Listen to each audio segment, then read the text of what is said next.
is one of the stories. We haven't decided on the final art yet, but that's a pretty cool picture, right?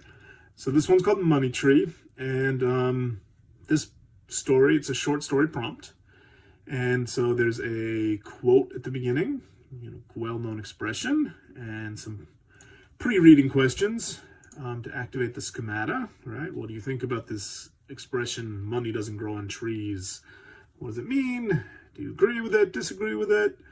I'll probably make a note. It's just one thing I like to do with proverbs when I'm talking to English language students is ask them, do they have a similar proverb in their language, or maybe one that says the opposite? So maybe we'll throw that in there. I'll leave a little note for Taylor. Vocabulary, some of the key vocabulary or some useful vocabulary. Always like to highlight that. And then the story itself. New feature, we're doing Lexile scores. So you get an idea of the difficulty of the story. Although in my experience, difficulty is important, but also what you expect of the students. So even lower level students can often understand at least the basic details and respond. More advanced students, you might just expect them to understand more details and give a more detailed ending. So here's the story, and I don't want to spoil it for you. Spoiler alert! Spoiler alert! Don't look. Oh, spoiler alert! No. So it's about friend says, "Guess what? I've got a plant, and it's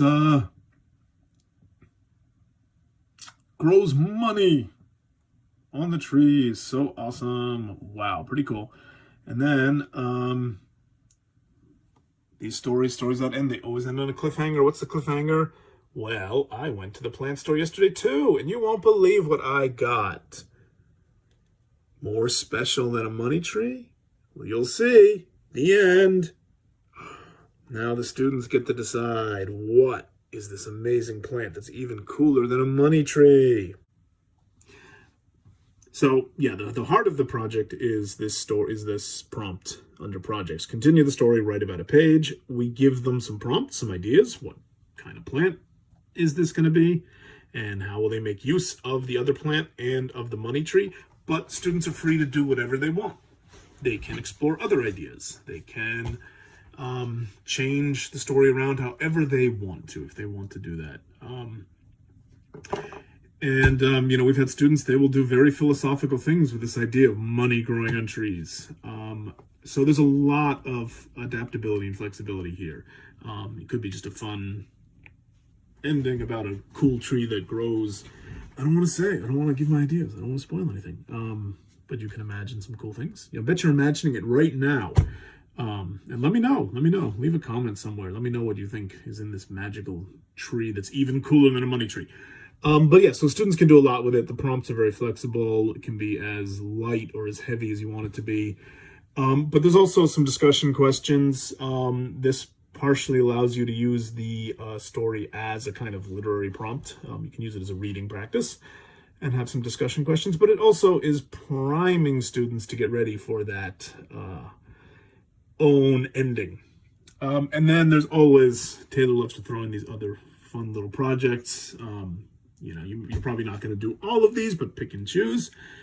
So after they've written their ending, they can talk about, imagine, how would you take care of a money tree? What would the instructions be to take care of a money tree? And then a nice brainstorming, fun, or maybe a stress break. Draw a picture of the money tree or your unique plant or tree. And I feel like drawing gets a bad rap. Some people think it's frivolous, but you can have your students draw a picture and then label the picture. And then from the labels, they can build up sentences or paragraphs talking about the picture. So that's one of the short story prompts. How cool is that?